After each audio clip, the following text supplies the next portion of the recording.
Welcome to Military Comebacks. Today's story might completely change how you see courage, identity, and sacrifice.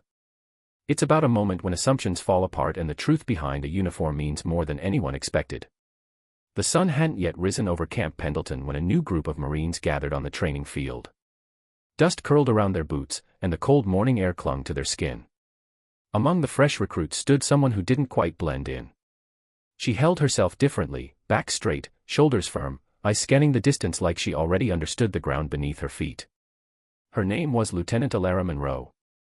The drill sergeant's voice cracked across the field, sharp and relentless. Orders flew. Recruits rushed to line up, nerves barely hidden behind forced confidence. But Alara didn't fidget. She didn't posture. She simply stood ready.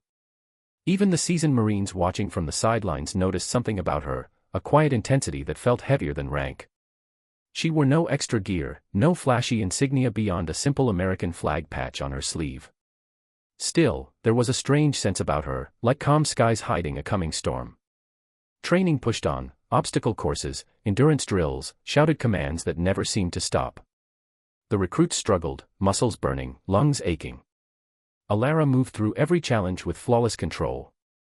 She climbed walls, slipped under barriers, and tore through the mud as if her body already knew each task before it began. Whispers started. Who is she? Have you seen her file? By midday, tension grew. A cocky young corporal named Davis, irritated by how easily she excelled, decided to challenge her. Bet she can't make it through the water obstacle with that pack, he said loudly, trying to get a rise out of her. Alara didn't react. She adjusted her straps and walked straight to the course. Water splashed as she plunged in. Seconds later, she emerged on the other side without a single stumble, balanced and steady as if the current had carried her on purpose. She's not just good, someone muttered. She's different. That evening, with only the glow of a small fire lighting the barracks, a few recruits approached her. Where did you train? One asked carefully. You've got experience we don't.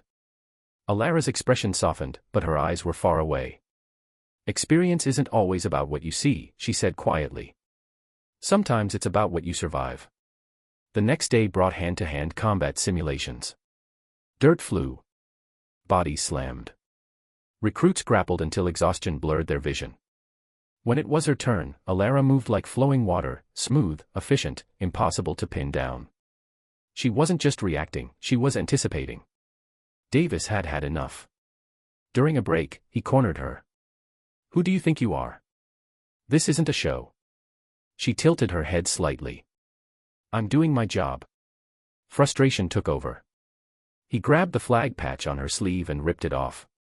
Let's see who you really are. The fabric tore away, and beneath it was a black insignia few had ever seen outside classified briefings. The symbol of an elite covert operations unit. Silence swallowed the camp. Even the drill sergeant froze. Alara calmly took the loose patch from Davis's hand and pressed it back onto her sleeve. You shouldn't judge by appearances, she said, voice level. You're Black Ops, someone whispered. Yes, she replied. And I'm here because those who fight unseen battles still have a duty, to prepare the ones who'll face the visible ones.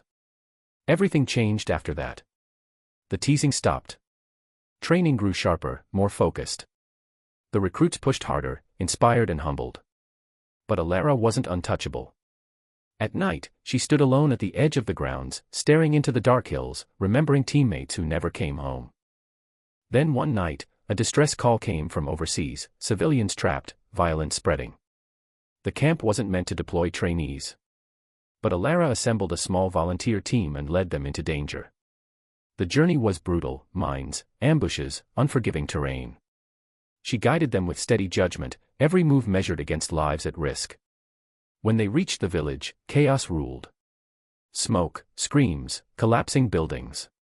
She took command instantly. Civilians were evacuated. Threats were stopped. Every action was precise. When they returned, she didn't speak of it. She didn't need to.